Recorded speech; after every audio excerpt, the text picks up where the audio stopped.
is that?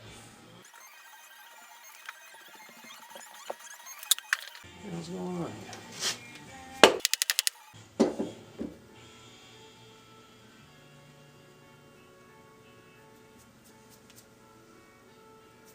Son of a...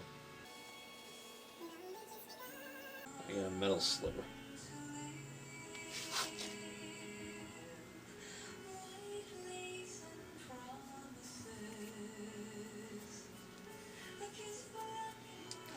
I can feel it in there.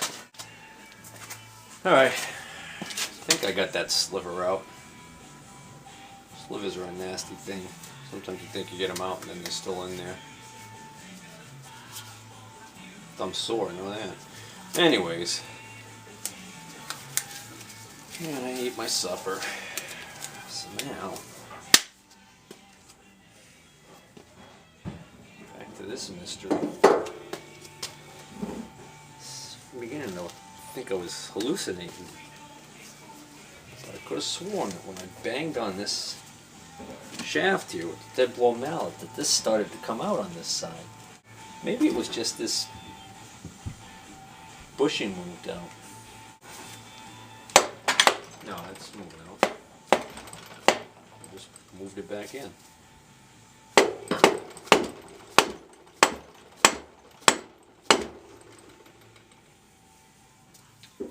Question is the bearing coming out? That doesn't look like that bearing's moving.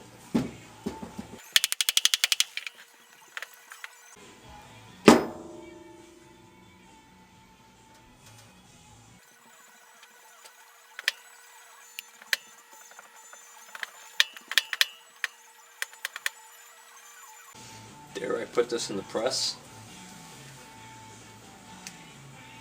Light press. Okay, so took a few minutes to set everything up, and I'll drop this way down to fit this in there. Gotta find some combination of. There we go.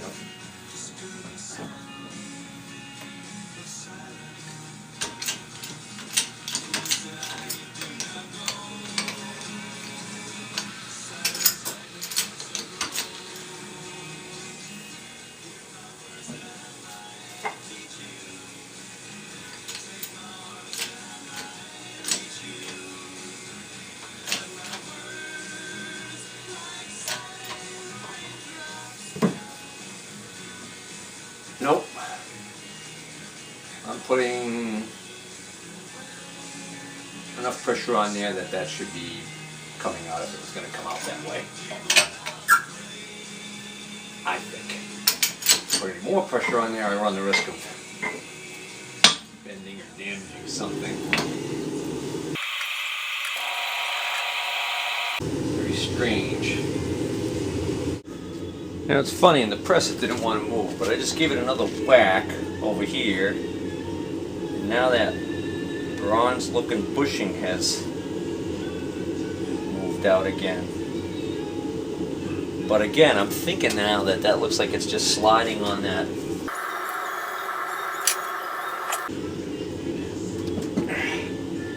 Interesting. This isn't moving as I pull this out. Suddenly it's just coming out.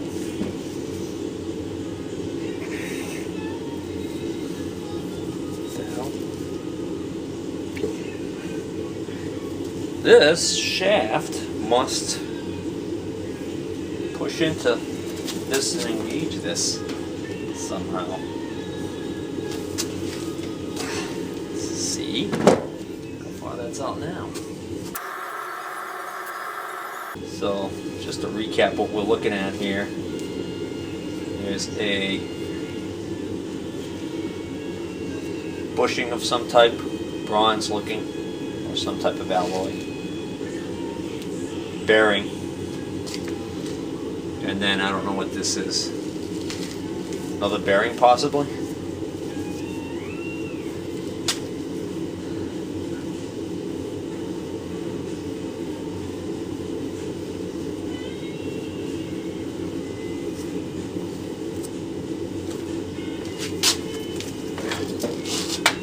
go.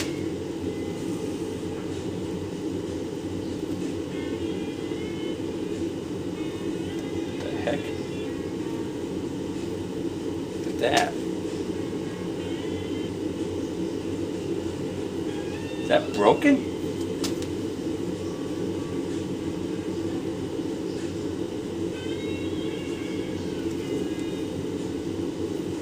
Son of a... I think that's broken. So, bearing, a spacer, and a bearing.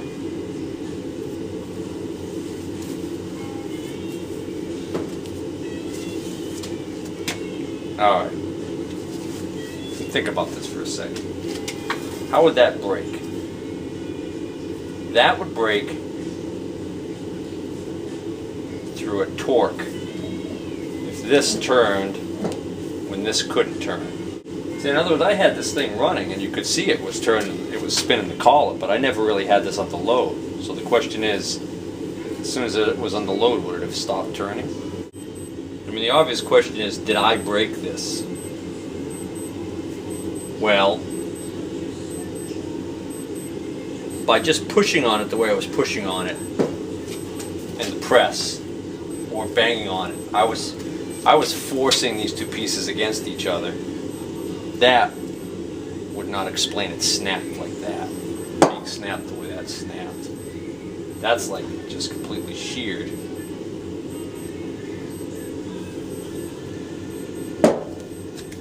You know, when I ran this machine, when I purchased it and everything, ran it through its paces, so to speak, I never cut anything on it.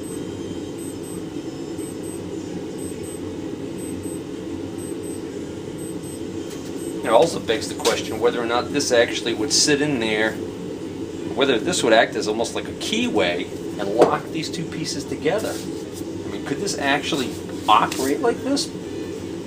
There's also discoloration here. It tells me that that did not just snap. See it here?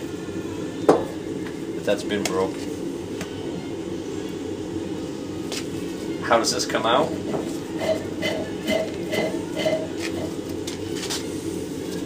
That's a good question. This only moves in and out and stops, goes so far and it stops. Got this spanner nut on this side that I can't get to. And there's also one down inside here. I'm wondering whether or not there's a special socket that goes on there. Boy, that's really disconcerting. Can you imagine what Wells Index is going to want for this piece?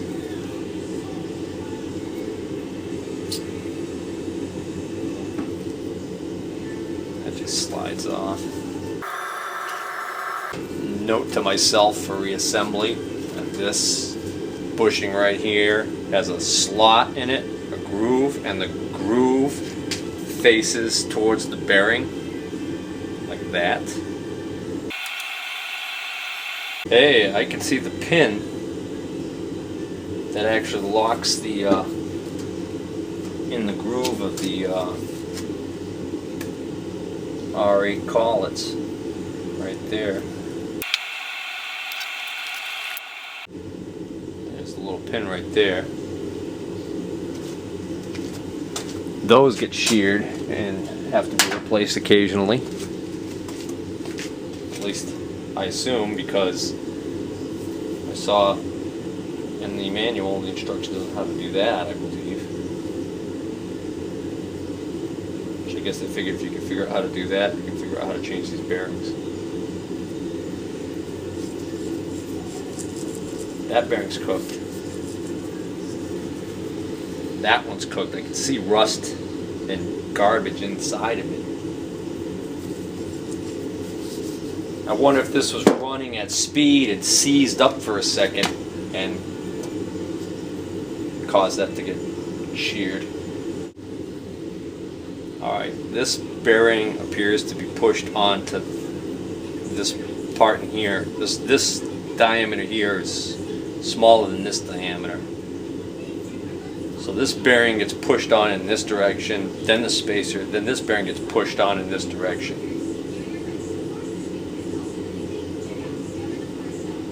So to take this out, I'm going to have to support this, and ideally I would be pushing the shaft.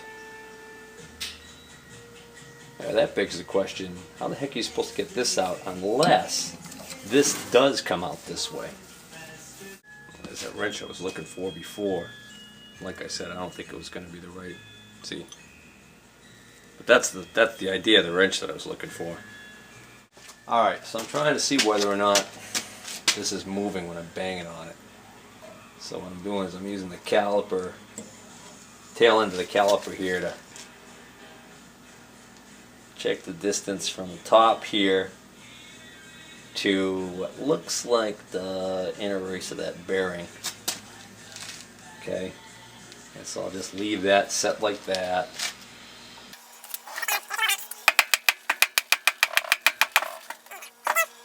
And we'll see if it moved any, because I'm having a hard time trying to tell if it did or not.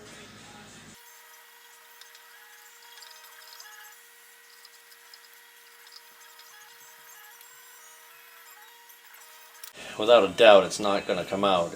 It's definitely bottoming out on something right there and stopping dead. So the question is, does this spanner nut have to be removed with a special type of socket that goes down in here so that this can then just go all the way out that way? Or does this spanner nut that I see down here have to be removed so that this can go out that way? Very interesting. Alright, let's pretend for a minute that that was not snapped the way it is. If this was not snapped, sheared the way it is, then it would be attached to this, which I can see that this is thicker. Wait a minute. I'm taking a guess on that. I should be more precise. Yeah. Yeah, definitely. Because it looks like this bearing's sitting on a shoulder right there. So this bearing has to come onto this way. The spacer and this bearing all have to slide onto this way. So since this can't come out this way, if that was still attached to the other half of this in there, and this can't come out this way,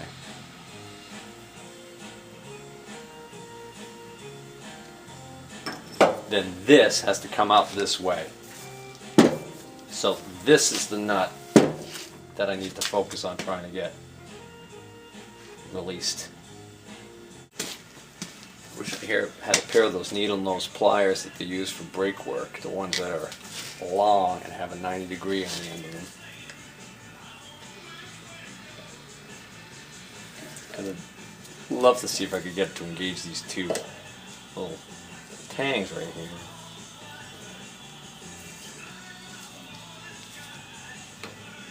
Unscrew this, maybe.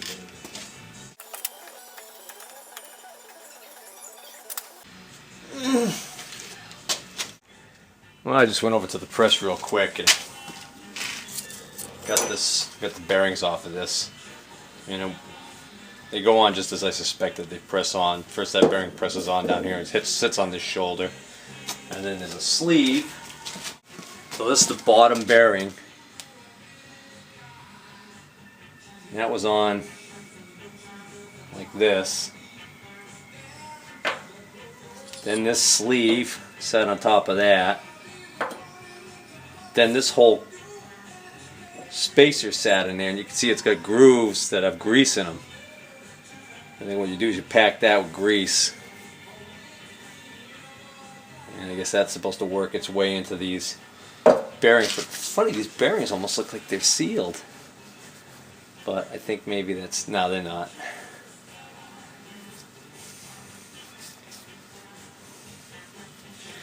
I don't know why you couldn't use sealed units on this.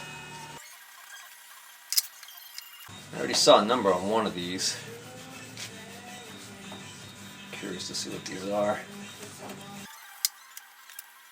Well, I just cleaned these up and I looked at them under magnification and I can't believe it, but I can't get a number off of these. And I can clearly make out Made in USA, and then I can see some little diamonds, little diamond shapes. There's two diamond shapes on this outer race, and then I think I saw two diamond shapes on the inner race. I don't know, there's one diamond shape there with a line in it on the inner race on this side. I don't know whether or not these are angular contact or... And then I think I make out an MRC, and then it looks like there might be a ghost of a number there with a KR after it. But it's very worn. I don't know whether or not... I wonder if these bearings got stuck and spun in the bore, because there's almost like markings here, like this was rubbing against something. I don't know. I don't know. Either that or that's just from this centerpiece maybe spinning. Maybe this is able to spin enough, and just the grit of the grease, dirty grease and everything wearing on it. But yeah, they both look to be the same. And they both seem to have the markings in the same locations. And it's just weird to me that they're both worn the same way, so that I can just barely see the numbers. Try another magnifier. I've got a more powerful one. Alright. MRC 108KR. I looked at both of them and I'm pretty sure they're both identical. I can both clearly make out the MRC and the KR suffix, but the number is really weak. One of them was better than the other, and I'm pretty sure it's a 108. So that's probably going to be a good bearing number. So I'm going to try and Google that, see what I can come up with, but I'm also going to take the measurements of these bearings. Well, another day has gone by and I'm a day smarter. And sometimes that's all you need. Did a little more research last night. Lucked out. I think I mentioned in the past that I had found the owner's manual on the Vintage Machinery website's webpage. It's a PDF download, and that's a scan that I think Keith Rucker had actually submitted to that website that he had probably gotten with his machine. I found in that manual the instructions on how to remove the quill assembly on this mill, and sure enough, it tells me that one of the steps is I need to remove this nut. This special nut is called a bearing retainer nut. And the great thing about the manual is not only did it tell me I have to remove this, which helps solve the mystery of why this isn't coming out, but it also told me, it also calls this nut W-07. And I thought, well, that's interesting. So I Googled that and found out that W-07 apparently is some sort of an industry standard for these types of retaining, bearing retainer nuts. So I found, like on the Timken site, SKF site, and a bunch of other sites where you can buy those nuts. The other thing that was interesting was the manual said the first step to removing this nut is to bend the little tab, which is supposed to lock this nut. In other words, this is supposed to have almost like a star washer with one little metal tab that gets bent up and locks into one of these grooves to keep that nut from loosening. So that you have the W-07 washer and the N-07 nut. Well, there's no washer. So that tells me, more than likely, this has been off already by somebody else. So anyways, there's that information there. So now I need a special socket that fits this, which I haven't been able to locate anywhere local. I went to the auto parts store because it looks a lot like the kind of bearing retainer nuts sockets that you see on some of the automobiles, and the local auto parts store has a kit that has some of those in there, but they're all much bigger than this.